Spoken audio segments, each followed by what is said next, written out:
Welcome back everyone to episode three. I'll introduce you to our guest shortly. The lovely Luan who has joined us. A funny story I think about Luan. We were just talking about it there. Originally, she was supposed to come on another podcast, but we let her down there. But we finally got her eventually to come on. So Luan, what I do with most guests is I just let you kind of give a brief introduction of who you are, where you're Mhm. from, and kind of just a little bit about your background as well. Yeah. I suppose hello everybody. My name is Luan Parle, and I'm from Wicklow, living in Kilkenny, and I'm a musician, a singer, songwriter. Recorded my first album when I was 12, so I'm doing it a long time now. And yeah, I've been lucky enough to have been able to make music my career, um, which was always a dream for me, growing up. And yeah, I think that's I suppose it in a nutshell, really. So you mentioned you just moved to Kilkenny, so that was the Yeah. first thing I didn't know. So how you find that? Do you feel kind of homesick with, kind of leaving Wicklow and stuff like that? Yeah, I suppose, I'm how long am I living there now? 7 years actually I'm there now. I've lived around quite a bit. I lived around quite a bit. I lived in I lived in the UK, in London for a long time. I lived in Mendocino in Northern California. I lived in Wexford and but the home place is Wicklow, and I just adore Wicklow. So I feel I kind of have the best of both worlds because I get to come home a lot. And I'm always, I'm so close with my mom, so I'm always, at home with my mom. And the sea is the one thing now I miss in Kilkenny. I love Kilkenny, but the sea, like you would miss the sea. We're blessed in Wicklow town. Mm, definitely. Mm-hmm. Um, have you fond memories of kind of growing up in the town as such, or? Mm-hmm. Oh yeah. Oh my God, just so many memories. Like I said, I love Wicklow. My family home is just off the main street, so we're right in the center. You can see the sea, which I remember growing up. The summers, like we would live on the beach. My mom would bring us all down to the little stony beach, and it would be packed. You wouldn't get room on the beach when we were growing up, so we spent all our summers there. Then I think when I got a bit older, I remember we changed beaches. And myself and my friends would head over to Travelahawk, so just over by the Black Castle there. So we spent a lot of time there.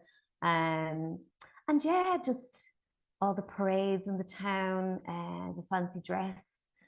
Gosh, so much. It is a great place to grow up, Mm. and everybody knows everybody, which I love. And I remember I moved to London. I think I was 20 when I went to London first, and the difference, I couldn't believe it. Like, been from a small town where everybody knows everybody and it's such a friendly, lovely place. Yeah. I don't know, I felt, London very cold because I would look at people and say, hello, go into the shops and say, lovely day, isn't it? Just for a chat. And, they'd look at you like you had two heads. So, Yeah, yeah. I did find that a huge shock. And it was always just so nice to get home. I think I was always, definitely when I was away, and especially when I was younger, I was always so homesick. I always wanted to get home. So Mm. yeah, anybody who grows up in Wicklow, they're so lucky. Yeah. Yeah, oh, it is a great county. We could go on about Wicklow, but so you've said you're a musician. Hmm. So I want to know what is your earliest memory of music or what got you into that career Hmm. path?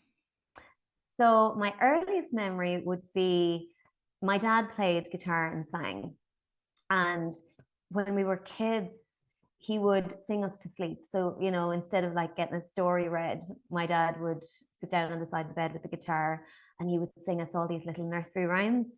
And they told me that I could sing before I could talk. So I was actually singing along with these nursery rhymes before I could put sentences together. So, so there's lots of photographs of that. And I think that's definitely the earliest memory. So then I remember I would play a lot with my dad when he taught me how to play the guitar. Actually, I started entering talent competitions, just local talent competitions, when I was around 6. And there's a video of that on YouTube, actually, in the Grand Hotel in Wicklow. But I remember I had a friend playing the guitar with me, and I said to my dad, I need to be more independent. So can you teach me how to play? Because I didn't want to be dependent on, having somebody to play with me all the time. So he taught me how to play guitar. And so I learned then. And then I was able to accompany myself, I think definitely there was a lot of kind of charity shows and that around the time. And I would be asked to perform at them. So I definitely knew like that was my passion from that age. I started to write songs then when I was 11 when I started to write songs, and I auditioned for the toy show, the Late Late Toy Show. Brilliant stuff.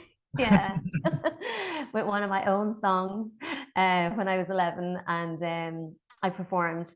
And then I think it was after that led to the signing of the record deal then when I was 12 and recorded my first album. So Yeah. pretty early memories of Yeah, like I was gonna ask you, that was actually something I was gonna bring up. 12 is such an early age to get a record deal. How was that for you? Like, how could you comprehend that at that age?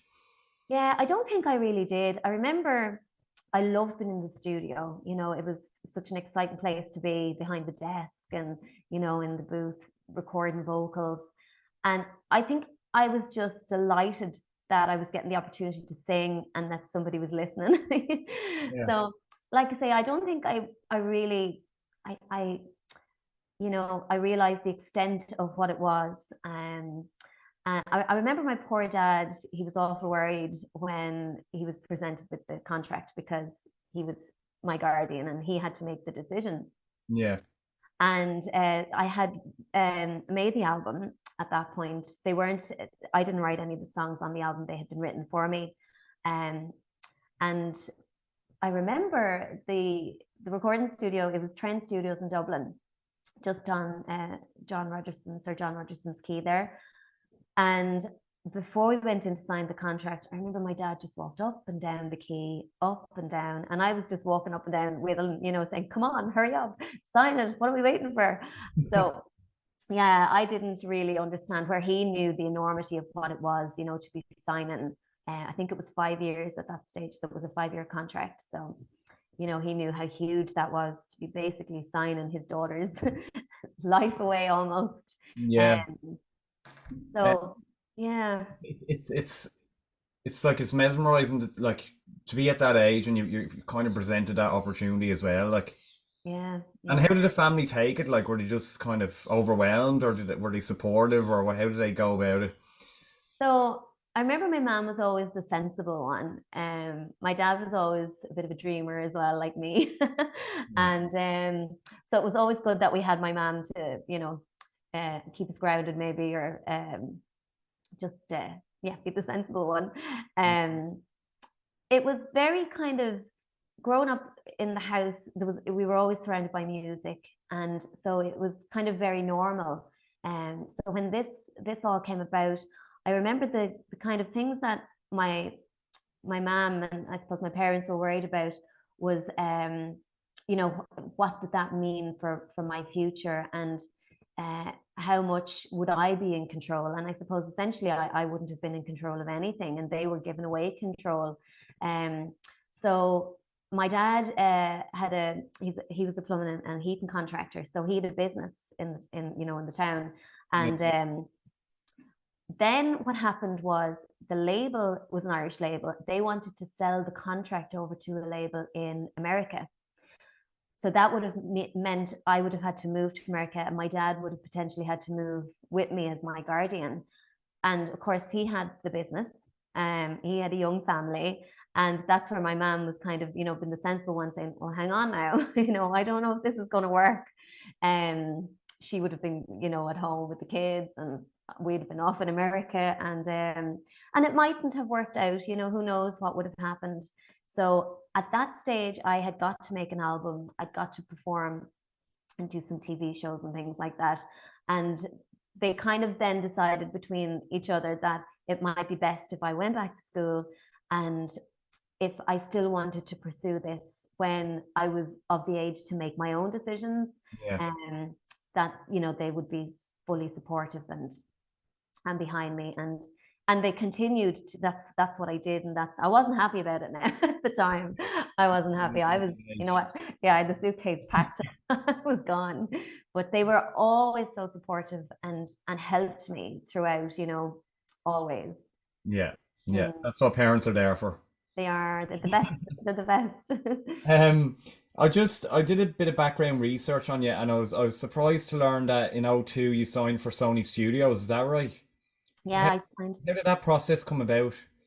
So when after I went back to school, I was playing with my band. You know, it was just myself and my friends put a band together, and we would play locally. We would play some kind of pubs and clubs in Dublin. So we were only teenagers. Um, so I was still continuing with that, but actually really enjoying it without all, you know, all that pressure. But I knew once the deal I made with my parents was that I got my leaving cert, and then, you know, I wanted to pursue this as a full-time career. So they were fully behind that. So got the leaving cert. I recorded a single. I hadn't a clue what I was doing. You know, how do I put this out? I didn't have a notion. Um, and so I actually, how it happened was I sent it to Hot Press Music Magazine. And Stuart Clark and Hot Press wrote a little article. And then I got a call from Hugh Murray, who was Sony's A&R guy at the time. And he said, look, I want to hear this. And, you know, you put this single out. And so I couldn't believe it. And so I said, yeah, ran down to post office, popped one in post. And then I was yeah, up in the offices a couple of days later and looking to sign the record deal with them then. So that's how that happened. Brilliant stuff. Brilliant stuff. So it was kind of this was after school, was it? Yes, so I got the leaving cert at that stage. So I think I was maybe 19, 20 at that point. Yeah. So at that point, once you had kind of the leaving cert done, the parents were kind of more Yeah. willing to let you go forward, kind of. Yeah. I think they kind of thought, you know, if I made the decision for myself at an age where I'm able to make a decision like that, you know, because you're not thinking when you're younger, you think, yeah, of course I want to do that, or but you're not thinking of the reality of the situation, I suppose, where I could make that decision then when I was of, you know, over 18. So they were 100% behind it then. Yeah. So I nearly forgot about this. The Meteor Awards, right? Back in Mm. '07. Am I Okay. right in saying you won Best Female Performer, was it? Was it best Irish female? I think it was. Yeah, best Best Irish Irish female. Female Mm. Performer. So again, you're kind of smashing it with going forward, but like I almost forgot about Meteor because obviously they're known as Air nowadays. So it's kind of like, oh, Yeah, Meteor, Jesus. me too. So like that's another kind of big one for you. Like it has to be surely Mm. in that like Yeah, that was amazing. I remember at the time. I had released I'd released the album Free with Sony at that point. Um, and a few other things that kind of happened in between. I had ended up going to America, working with a producer called Bill Bottrell, made this album over the course of a year that never got released.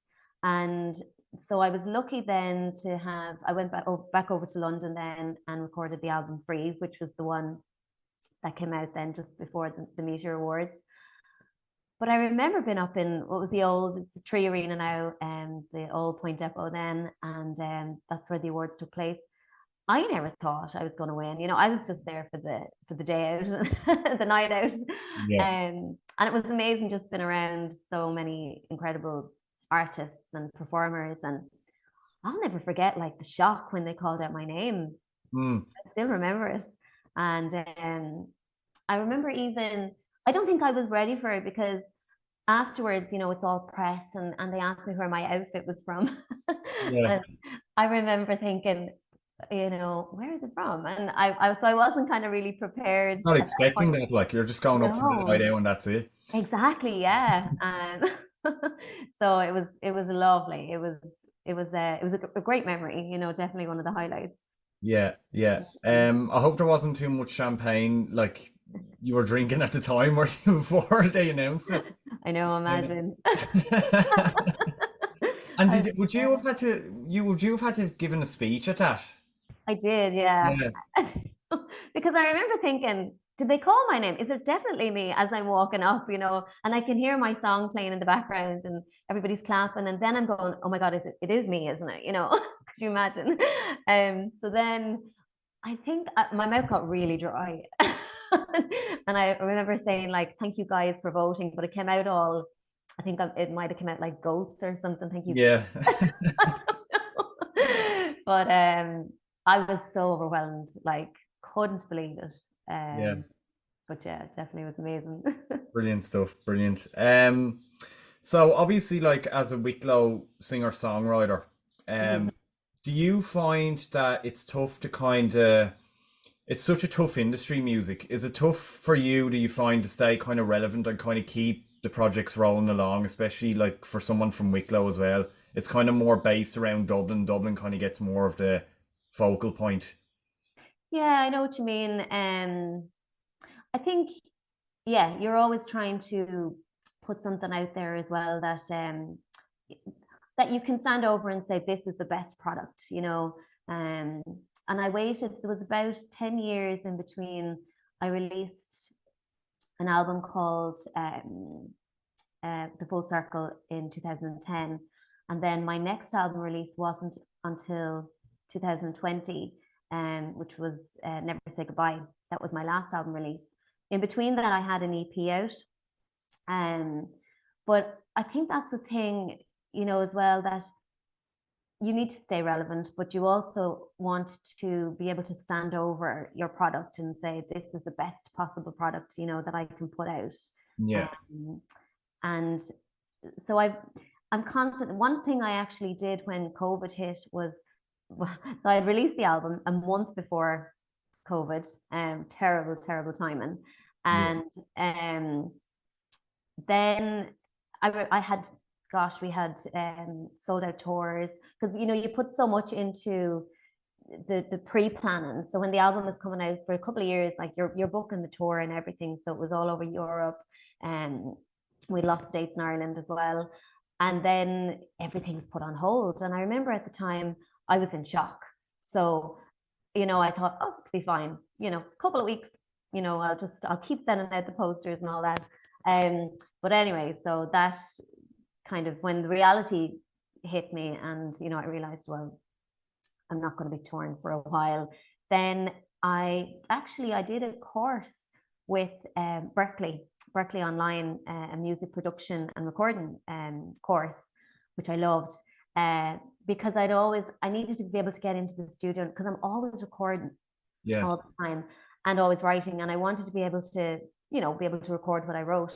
So then I thought, okay, well, I can't because you can't get in anywhere. So that was the time. And I don't know why I'd never thought of it before, but to be able to record myself. So I've been doing lots of different projects. So I've like a solo album in the works. I have a collaborative album. There's an EP that I'm recording and writing with Mal from Riptide Movement. So there's lots of different projects. One thing I'm hugely passionate about is bringing songwriting to young people, Mm. songwriting workshops. That's been like my baby for the last, oh my gosh, since 11 years actually. And it was in 2019, I was involved in making a part of the Junior Cert curriculum. Yeah. So I'm always juggling loads of balls. There's always a lot of different projects. And then actually one thing I did, I signed up to do last year, and I've been doing it for the past year, and it has given me the most joy. Then I don't know, it's funny, like in a way, does it give me more joy than performing my own songs? But I signed up to do this to perform in dementia care homes, Yeah. to the National Concert Hall.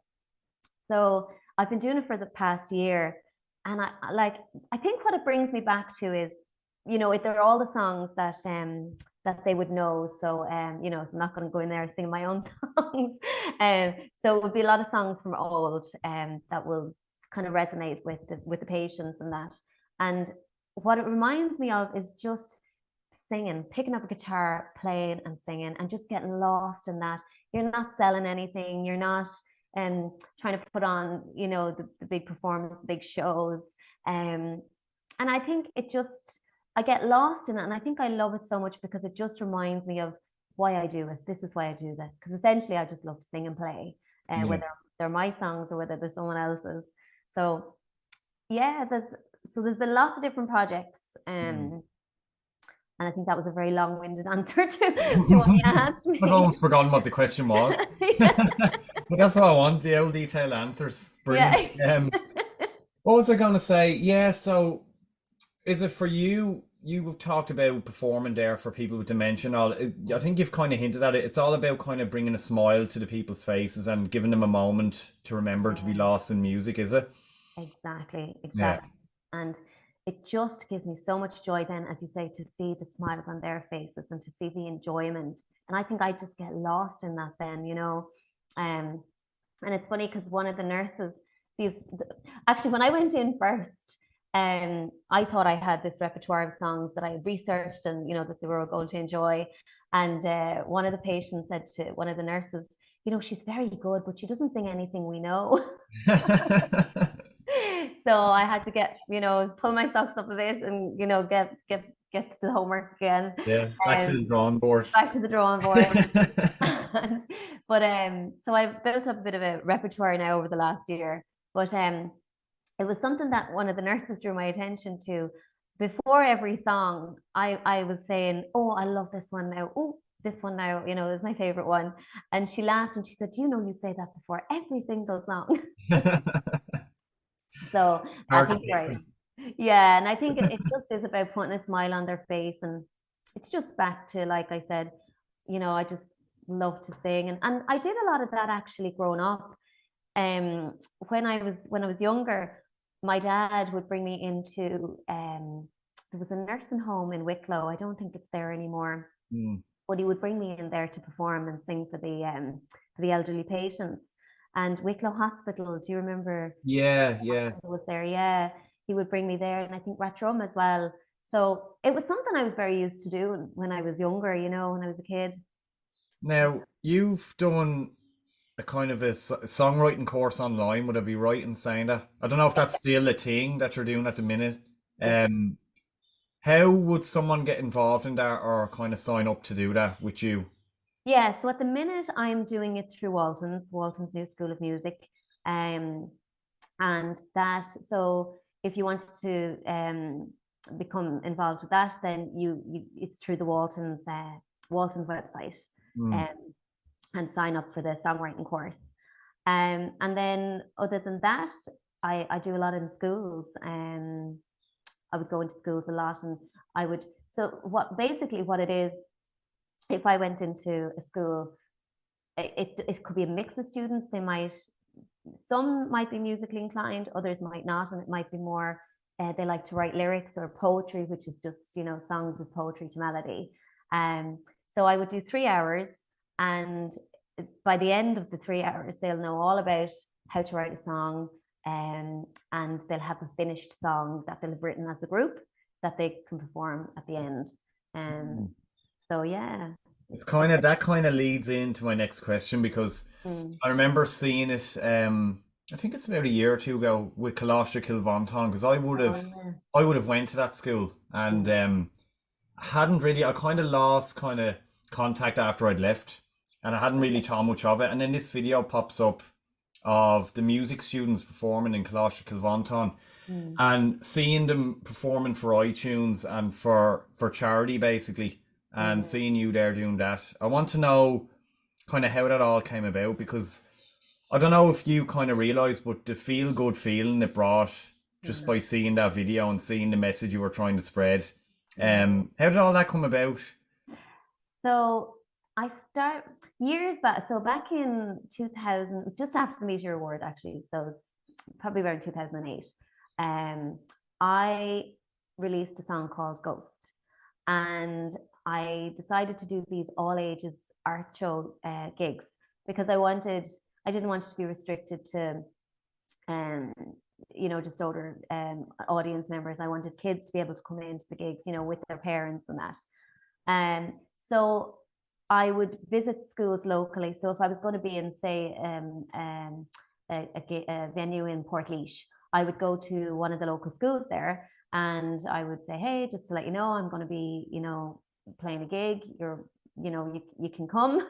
And then I said, I can't just be going in trying to advertise the gig. I have to kind of give something back. So I decided to start doing these songwriting workshops. And so I thought, right, I'll go in, I'll teach them how to write a song, and then they'll be able to write their own song by the end of the workshop. And then it sort of grew into, then the songs were great that they were writing. And so then I would say, do you want to actually open the show? Do you want to come along on the night? And so then that's what would happen then. The schools would come along and they would perform the songs that they'd written. And it was just great. Like I loved it. It gave me this kind of great sense of, I don't know, what's the word? I'll think of the word. It was real fulfillment, a sense of fulfillment, I think. And then also their families would come. So, it put bums on seats. So it was kind of a win-win. And that's how it started. And then I started to do a lot of work through IMRO. So IMRO is the Irish Music Rights Organisation. And so I would start to do a lot of songwriting workshops through IMRO. So they would organize them in schools. I would go in, we'd write a song. And what kind of happened in various schools, they're kind of the ones that always stand out. Coláiste Gilvanton, that one always stood out because, I would always start with what do you want to write about? And I would always try and get it across that it's their song, they have a voice. So it's whatever they want to write about. And I think it's important then for them to really write something that they're really proud of, Yeah.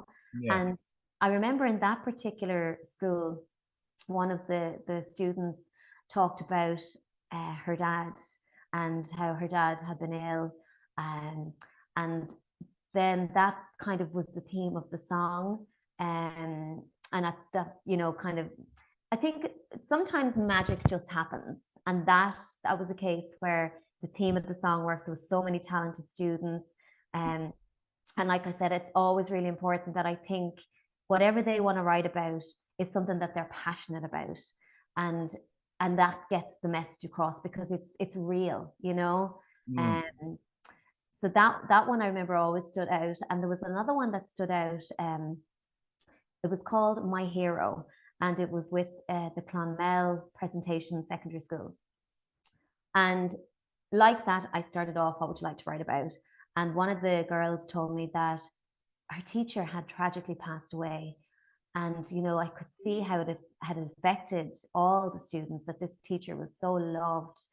And I thought they needed kind of an outlet to be able to express themselves. And I mean, music does that, it's like therapy as well, to write down, almost like that old thing of write down what you feel and then throw it in the fire. But with songwriting, you sing it, and you put it out there into the world. And so the song was titled My Hero. Again, it just grew wings then. Like that, I think when magic happens like that, things kind of take off by themselves. And that song, we put that out for charity. So it was for the St. Vincent de Paul. I think it was 2 different charities. And then it ended up it was number 7 in the Irish music charts. Nice. And then it was coming up to Christmas. Paddy Power started taking bets on it for the Christmas number 1. So it was mad. So just sometimes things like that just happen, and you couldn't plan for it, that kind of way. Yeah. That's unbelievable. Yeah. Well, I was going to say now, I'm going to steer it kind of off topic, right? Yeah, So, yeah. so that was brilliant. So, I'm getting, I could be way off course here, right? But I'm getting a kind of a feeling off you. Did you ever kind of have an interest in country music or kind of going down that route in America or anything? Because I'm kind of getting a kind of a country folk vibe off you as well. Yeah, yeah. So when I recorded that album back when I was 12, it was very country. Yeah, Um, it wouldn't have been, like I said, I wouldn't have had any choice in the songs that were picked or anything like that. Um, but I grew up definitely. There was a lot of kind of, like old classic country like Johnny Cash, Willie Nelson, Emily Harris, and that came from my dad. There was a lot of that in the house, um, and I think it went in. Definitely, it went in. So I think my roots are definitely in that kind of rootsy, folky, Americana kind of sound. Um, but then as you get older and you start to find yourself and find your own music, and even I mean when I worked with when I was signed to Sony, they would send me to London to write with a lot of different songwriters and producers. So I could be writing with like a dance producer one day, a pop producer the next day, um, a rock producer another day, and it's great, like, because it really helps you to kind of develop your sound. yeah, Because when I was 12, I didn't really have a clue, that kind of way. But I think definitely it has stayed in there and stayed with me. So whenever I pick up the guitar would be my main instrument. Whenever I pick it up, it tends to be that bit folky, and the voice tends to go that way. And I would be very mindful even when I'm, in a school, if I'm doing a songwriting workshop, and I would pick up the guitar and I might sing the melody that the kids are trying to portray to me, and they would say, "Oh, it sounds a bit country." And it's like it's I can't even help it now, it's just yeah, it's ingrained in there somewhere. yeah, But definitely I think my roots are definitely in that kind of folky roots, the Americana kind of sound. yeah. And would that be like your preferred genre, kind of Yeah. music? Yeah, Definitely. to play, I think definitely. To listen to, yeah, probably, but I would listen to an awful lot of different types and styles of music. Um, but I think definitely when I would, and I think I spent years trying to even get away from it and move away from it and trying to be different, trying to do different things, but it would always just sound like that because I think that was just me, you know. Yeah, if that Kind of makes voice you sense. have, you know what I mean? I think Hard so. to I can't get away resist from it. it. Yeah. Like for me nowadays, like when I would have grown up, I would have grown up with like kind of late 90s, early 2000s music, Yeah. and kind of what stands out there is kind of this. It's all about the singer, and it's all about the melody, the music, and everything else, and the lyrics are just kind of so simple and meaningful. Mm. Whereas nowadays I'm kind of looking at music, and it seems to be all about, well, who can drop the biggest beat or who can get the best beat going in a song. It's all very boom, boom, boom, boom, boom, do you Yeah. know? Mhm. And it's kind of sad in a way because I feel like I look back at the music in the early thousands. I feel like it was just way better back then, and it feels like we've lost a bit in music, if that makes sense, or it's evolved into something that's not as good. Yeah. Yeah. Yeah. I know what you mean. But then, things always kind of come around, don't they? And um, that might have its time now, and it might go back to kind of more about the song and the singer and as you said, the meaning behind the songs. Yeah, Yeah, things kind of come full circle as well, don't they? they do. They do. Mm. Um, you talked about kind of young people already getting them into music. Mhm. How kind of big on that list? Would that be at the top of your list in terms of keeping music pushing in for youth and everything else, and you playing a part and all that? Yeah, definitely. I back, gosh, some years back, I went with a proposal to IMRO, so that's the Irish Music Rights Organisation, after working with them for many years Yeah, through with the songwriting. I went with this proposal to introduce songwriting to secondary schools around the country, and it was some years even after that, working with IMRO and then the Department of Education, when this pilot scheme, Me My Music, was launched, and that was the first time songwriting became an integral part of the junior cert curriculum. So I literally got in my car, because it was a pilot scheme. We really wanted to get this off the ground and make it happen. I got in my car and I drove to, I don't know how many schools around the country. And it would be, I'd finish in one, then I'd jump in the car and go to the next one, then try and get as many in throughout the day, until my car literally stopped. I drove it into the ground. Couldn't go anymore. Wouldn't go anymore, no. So now I'm actually running for the IMRO board of directors at the That minute. doesn't involve election posters or anything, does it? No. I was just gonna say. No. No. It would. It is. There is an election, but it's only for IMRO members. So they get sent out like an email with like a little ballot form, and you can pick who you want, your choice. No, I wouldn't be into putting the pictures on the polls. No. Yeah. So and one of my reasons for going for the IMRO board of directors is that so that songwriting and creativity remains a priority in schools. It's like where I went to school, there was no music at all, and it wasn't brought in, I think, until the year after I left. So I remember sitting there with, just looking out the window most of the time.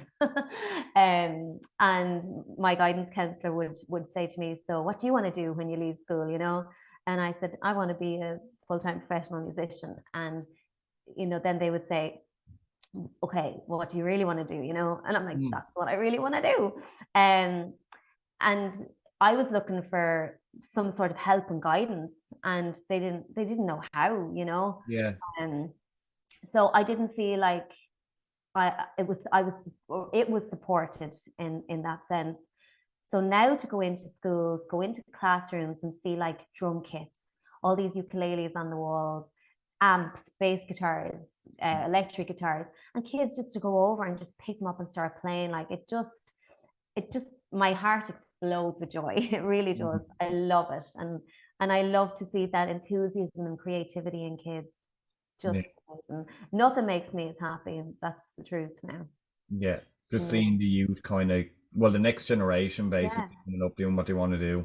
Exactly. You said did you come from like a kind of a big musical family? Because I know like my family are quite musical as well. Like and there's kind of, whenever we get together, it's always a guitar around fire or whatever else. Because my dad would have played guitar for years. Was that kind of similar for you as well, growing up? Yeah, very same. Like that, my dad played guitar, and it was just there was always music in the house. And then when we were growing up with the band, we would rehearse in the we called it the music room. And my mom, I don't know how she stuck us, because we have the whole PAs and everything set up, so it was PA, drums, and all electric guitar and bass, the whole works. And she's there sitting watching her soaps at night. God love her, but she was so good, and she never gave out, or she never said keep that down or anything like that. So we would play every night, every single night we rehearsed. And so my brother plays drums, and he still plays. He plays locally, so he's in a band called Feedback. And so then myself and John, we play quite a bit together as well. We've toured Slovakia and Czech Republic. Just as a two-piece, I would go with the guitar, he would have the cajon, and it's very easy to get on a plane with just a couple of instruments and then tour around like that, because you can get in and out of places very quick.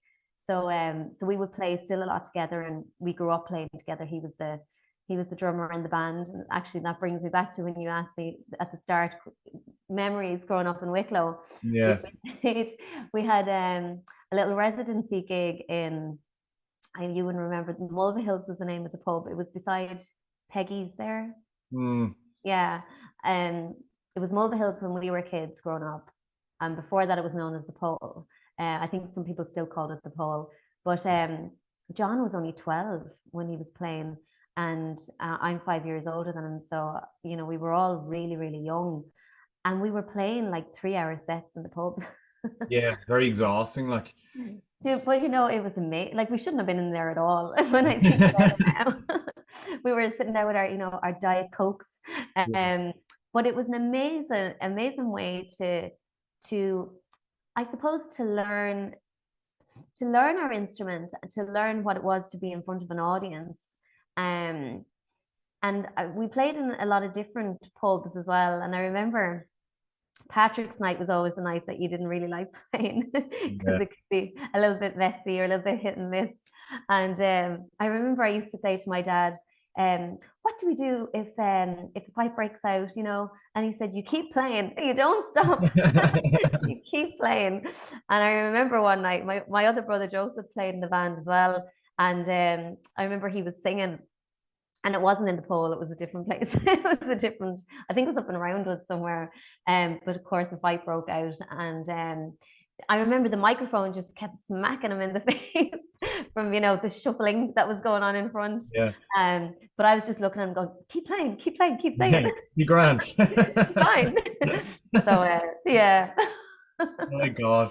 It's like the first thing you get is that, well, the music would stop. Do you know what I mean? But not in that scenario. Yeah. Just keep going and Yeah. going and going. Keep going. And you're right, because if the music stops, sure, probably murder will break out then, you know, Yeah, yeah, or so it's yeah. best just to keep going. Cheery music keeps going and might pull people back, Yeah, maybe. they'll start laughing again Stop and all, having a nice stop all the time. violence. That's it. Music Um, again bonds people.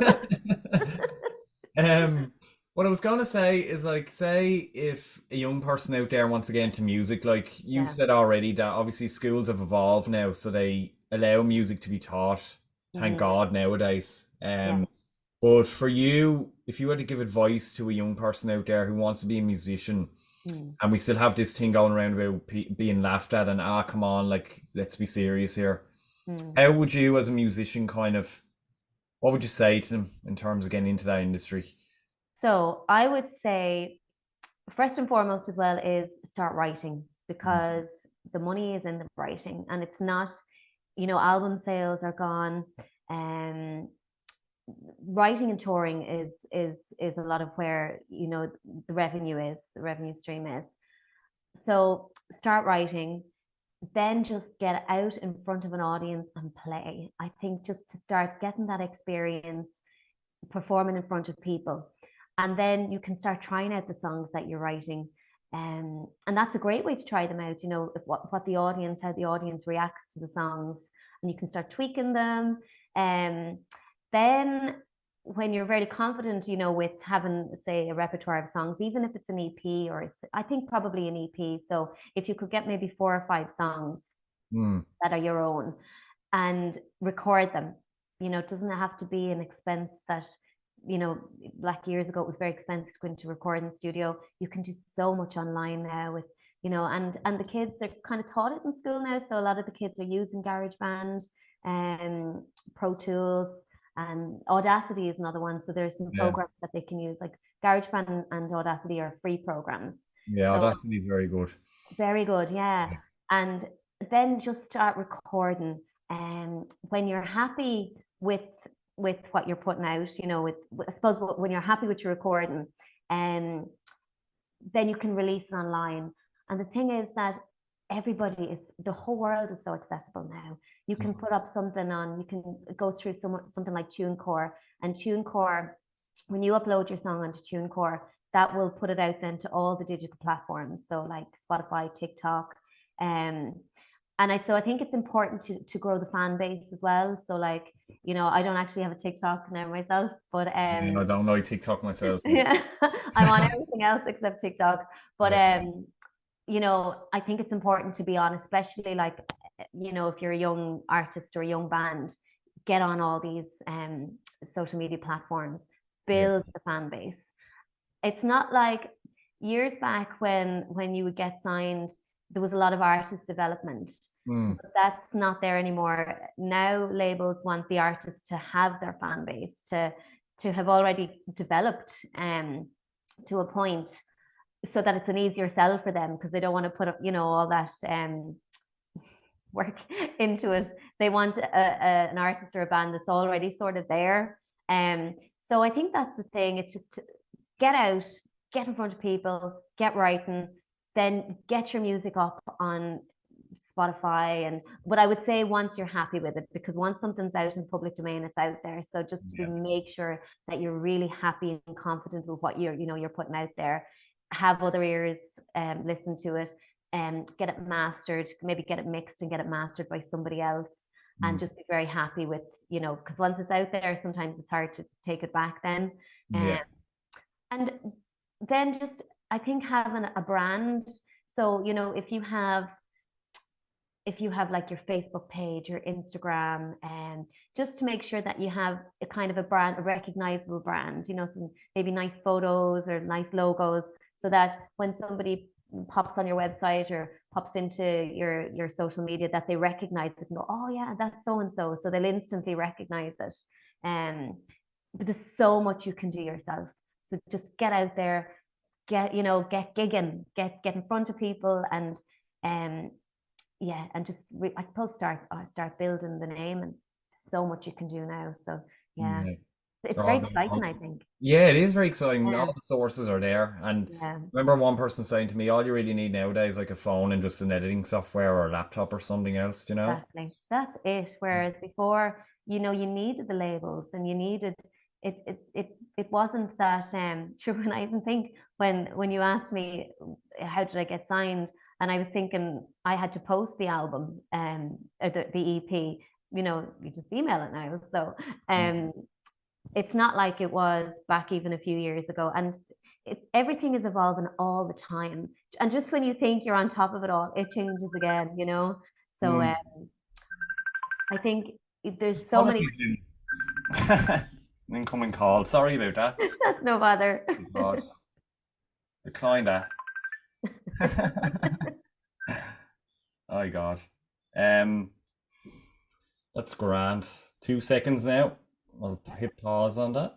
Okie dokie. Oh, apologies. Due to a friend contacting me there, after saying it to Luan, he's knocked off my actual connection to the camera that I had, which is unfortunate. But we're not much longer anyway, so she can still hear me. So we're all still good, Luan. All still good. I had a question, a final question for you. Then I'm going to just go into a quick segment I have called Either Or. So you just pick one option. Okay. Okay. So for you now going forward, what kind of current projects have you got that's coming up, and what's kind of down the road now for you next? So I have a solo album that I'm working on. I'm kind of midway through that. Then I have a collaborative album that I'm working on with my partner. Okay. He's a musician as well, Clive Barnes. And that's kind of going to be a little bit more different. It's probably going to be more acoustic-y. And maybe kind of a Gillian Welsh, David Rawlings kind of a sound of it. And then I'm working on a project with, I was saying earlier, Mal from the Riptide Movement. So that's going to be different again. And so I'm really enjoying all the projects. I'm really enjoying, because each of them are really different. So I'll have a lot of music, and I've been recording for the last, like I'm always recording, but I've a lot of stuff recorded, say, all throughout COVID. I did a lot of Zoom songwriting sessions, and so there's a lot of songs from those sessions. So there's actually a huge amount of material that I need to put out, this hoping that I get, I don't know if I will now or not, but it would be amazing if I did get on the IMRO board of directors. And that would be, I would love that. And then that would just enable me to really continue to grow with the songwriting workshops. And I'm going to have to get out and tour again. When everything got pulled, it was actually heartbreaking and soul destroying, and everything, because I've toured all over. I've spent so much time in America and the UK, like toured a lot in Europe, and over the last few years, back and forth to Germany a lot. So when everything kind of just, I'll say, got pulled, because we had to cancel everything in the end. Everything was paused, and then eventually things just got cancelled. I was able to fulfill a few commitments, and I think I was left fairly, I don't want to say the word broken because that's very dramatic, but it really affected me. It was really hard. It was a tough pill to swallow now when everything kind of got pulled like that. Yeah. And so then as I was saying, I took on this contract with the National Concert Hall to perform in dementia care centres. So I'm going to be doing that until the end of the year. And I think after that, then I will probably start to release some new music and tour with it. So definitely there'll be a tour down the line again. And lots of new music, lots of different projects. I'll continue with the songwriting workshops because I just adore them. And yeah, no doubt there'll be other little projects going on that just pop up along the way. But I love being busy. I really do. And I think I love what I've really enjoyed this past, I suppose, maybe couple of years is the break from the constant sell, because when you're self-employed and you're an independent artist, I set up my own record label in 2010, so I'm essentially independent. You're trying to be your own booking agent. Now I would have, outside of Ireland I have a booking agent, but I would do my own booking here. You're trying to be your own admin and PR person, and then you're still trying to create. So it's been nice to be able to just create and take the break from, I think COVID forced me to do that, and that was a good thing, Yeah. lift the foot off the pedal for a while, because I think I always thought, oh, I can't, if I take my foot off the pedal, I don't know, something drastic will happen. And when I realized that didn't happen and I was kind of forced to stop, I think it was a good thing, because it allowed me to focus on areas of, other aspects of being involved in music, but not just the constant sell of, of your own music all the time. And Yeah. I've really enjoyed that, I have to say. Brilliant. So there's plenty down the line anyway for us. Both down the line, yeah. Keep an eye out for. Right. So I'm not going to keep you much longer, but I do this with every guest. So it's literally just an either or. Okay. Just to find out more about the guest and whatever else. Yeah. Right. So these are just all random. These could be any random thing, could be an either or for anything, right? So just get to know better about you. So would you be a hiking in the woods person or just a swimming on the beach person? Hiking in the woods. Hiking in the woods. Get lost in nature. Oh yeah, I love it. Would you go on much nature walks? Oh my God, yeah, I walk every day. I for my head, it's good. Yeah, I love it. I can't go a day without walking. Brilliant stuff. Songwriting or performing? Performing. Yeah. Yeah. Beats the trail. I think like that. It goes back to, just sitting there as a child with the guitar and singing songs and just loving that. Yeah. Music in the past or present? Music in the past. Brilliant. We discussed that earlier. We don't want to talk much more. If you had the choice to perform in America or Australia? I would say Australia, because I've never been to Australia. Okay. Yeah, and I've performed in America and I live there. So Australia, I think. Yeah. Brilliant stuff. Go down under. Go down under. See what it's like. New place. A cat person or a dog person? Dog person. Brilliant. Yes. I'm gonna put two scenarios to you. You're in a pub back in the day, and your dad's trying to keep you quiet, and he hands you a packet of King Crisps. Right? There's one scenario. Or you're at home, you're about to watch Netflix, and you've a sandwich ready to go, and you've a packet of potato in front of you. What are you going for? Oh, the pub with the packet of crisps and maybe Yeah, the KP peanuts. yeah. Yeah, and a Diet Coke. Brilliant stuff. Okay, okay. Everyone said king so far, which is mad. No one said Tato, Yeah, which is bizarre, yeah, that's bizarre. so Um, bad. chocolate digestives or Jaffa cakes? Jaffa cakes. Nice, nice. Do you see how random these are? These are just Yeah, love random. them. They're deadly. Um, dining out with friends or a Netflix marathon? Dining out with friends. Nice. Yeah, Hmm. it wouldn't be sociable and Yeah, it's everything always else. nice, isn't it? Yeah. Yeah. Are you a Netflix fan? Oh God, yeah. Yeah, I do. I love Netflix. But brilliant. do you know there's something nice about just going out for dinner and tasting lovely food and not having to cook it, isn't there? Yeah, yeah. Now, this kind of will test you in terms of kind of selfishness. Would you rather a song that gets to number one that you wrote or Ireland go and win the World Cup? It's random. I think I might have to go with the song that gets to number one that I Yeah, wrote. yeah. It's Because very Ireland winning the selfish World Cup though. just would never happen. Do you know what I mean? I know I'm being awfully selfish by saying that. I Yeah. mean, if I could go, if I could have the two, I would pick the two. But if I was pushed, I think I'd have to be awful selfish and very bold. Yeah. You do right, you do right. I'd be the same, to be fair.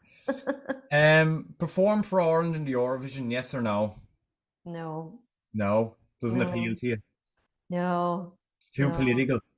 Yeah, and I think, it's if it went well and you got through and you did really well, I Yeah, think people would say, "Oh yeah, it's yeah. great, the song was great and it was a great performance." But if you don't and you get nil pop, Took out down in on the first half bottom, game. Yeah, I think then they'd be like, "Yeah, it wasn't a good song and a terrible performance." And I don't know if I'd recover from that. yeah, Like, if you were guaranteed you were going to do really well, then absolutely. But I think if it wasn't going to go that way, I don't know if I'd recover. I know I'd beat myself up terribly, and I think mm, I'd probably over criticize my performance then, and I'd say it was me or my song or um. I used to say that I wouldn't mind writing the song, all right, but I wouldn't be the one to perform it. yeah, yeah. Yeah, Very because true. it's almost shielding you then from the backlash if it doesn't go well. That's very true. Yeah, yeah. Mm, Best to avoid it probably. yeah. Singing Irish or singing English? I did record a song in Irish. Okay. Um, I'm not very good at it, so I probably have to go. I'd have to go with the singing English. Yeah, Um, I remember I performed the song. So Ghost I recorded in Irish was called Taibse, and I yeah. performed it at a gig one time. And somebody came up to me at the end and they were like, "Oh, I love the song you sing in French." My God. So it doesn't really say a lot for my Irish, does it? So you could, I don't know, set up a French song maybe down the line. Yeah, yeah, I Might work. You could. never know. You never know. Or I could keep singing Irish and they'll just think it's French. And then the final one, then I'll just have this is a cheeky one. Wicklow town or any other place on the planet? Oh, Wicklow town, Yeah, always. Oh, do you yeah, know what? And that is the God's honest truth because as I remember when I was younger, and I think we all have this when we're younger. You say, "Oh, I can't wait to leave the town yeah, I'm from, and I can't wait to go and see all these things and do all these things and see all these places." And I definitely said all those things. yeah, And now that I've lived in other places and got to see a lot of the world, there is no place like Wicklow, and yeah. we've got everything. It's beautiful. We have, we really have. It's There's the always something scenery. about coming back to Wicklow, isn't there? Or coming home, even to Oh Ireland in God, general. there so is, and it's walking down the quay, walking over to Black Castle and smelling the sea, Yeah, and just it's the most beautiful place, like honestly. And I know I sound so biased by saying it, but it really is. We yeah, have spectacular views. The people are lovely, and it's so lovely just walking down the street and saying hello to everybody, and we just have such a lovely town. yeah. Yeah, so Wicklow every single time. Brilliant, brilliant. Well, that's all I have. I was just gonna say actually before I let you go, do you come back to Wicklow often? Do you try to get back? All the time, yeah, because my Yeah, man is here, so I'm always home. yeah, Um, yeah, I never really go a week without coming home. yeah, And I suppose if there's times where I'm on tour and it's going to be longer than that. And the first thing I do as soon as I get in the door, put my bags down, and I head straight down the quay, straight down the seafront. Mm. And I remember my uncle used to do that because he moved to the Midlands. And he grew up in the house that my mum is in, that we all grew up in, and because that was the family home. Yeah. And I remember he used to always do that when he'd come home, and because I, oh, why does he go straight out? Now I get it. I understand now. Brilliant stuff. Brilliant. I'd chat to you all night. It's I Luan, is it? know. I've got that right, have I? Almost. So Luan, Luan. Jesus, Luan, I've been but stuffing that name up the last hour. nobody ever, because it's Luan, and Yeah. a lot of people think it's Luan, but Hmm. it's actually Luan, and it would be only like, kind of my family and close friends that would actually know it's Luan. So don't worry at all. Just think of your one, and then Yeah. your one, Right. Luan. Well, I'd like to thank Luan Parle for coming on. That's the first time I've got it right there in the last hour. I'd like to thank you, and Jesus, we'll be keeping a close eye on you, I think, for new Oh, projects coming down the line. well, it's been an absolute pleasure. And like I said, I would actually chat to you all night as well. It's been Brilliant. so lovely, and I really enjoyed it. Yeah. Thank The you for camera having quality was way better until the friend ruined that halfway through. But anyway, we having a word with him about that. But me. no, I have to say it's been great getting you on. It's been great getting someone who is local and who's kind of making their mark out there as well, especially in music and stuff. And hopefully all fellow Wicklow locals and all will kind of follow you and kind of keep track of what you're doing and everything else. No, You no, know, thank you so much. And you're grand. I really appreciate that. You're brilliant. So that was episode 3 of with singer songwriter Luan Parle. Yeah. Yep, that's it. That's it. Um, Exactly. as everything, you can find this on YouTube or you can head on over and listen to it on Spotify. There's also going to be an Instagram page up as well, which you can follow in the link below. So I'd like to thank everyone for listening and tuning in, and I shall see you all soon. And thank you very much.